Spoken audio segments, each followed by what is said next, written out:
Here are my top 10 conversation starters for adults. So, I hate talking about the same old boring things, and I'm an English teacher, and I hate having my students talk about these same boring things or me talking about the same boring things with them. So, I like to have some good ideas for conversation starters. So, my first one is if you won the lottery, what would you do?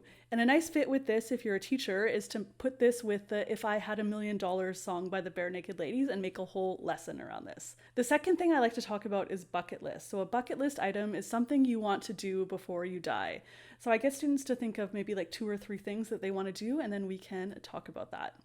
The third conversation topic is guilty pleasures. So, this is something that you do that you know is bad.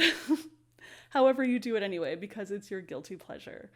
The fourth conversation starter is what was the last thing you bought that cost more than a certain amount, say $100 or $500, and it would be lower if you're talking with kids.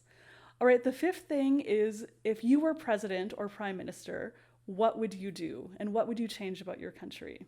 The next conversation starter is a dream vacation. So I love hearing the differences that people have. Some people would go to the beach, some people would go on like a backpacking trip. There's a million different things that people would choose. The next one is a bit morbid, but quite interesting to find out. It's if you had 100 days left to live, how would you spend it? And who would you spend it with? The next one is what is your favorite thing to cook? And everyone always has the most delicious things. It motivates me to go home and make something for myself. The next conversation starter is what is your dream job? And if I'm talking to adults, I like to know if they're doing their dream job now or they have kind of another thing that they are more interested in.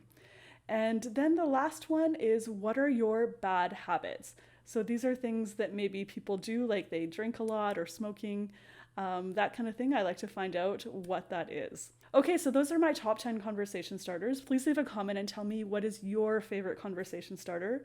And be sure to check out my book, 1001 English Expressions and Phrases. Okay, until next time. Bye, everybody.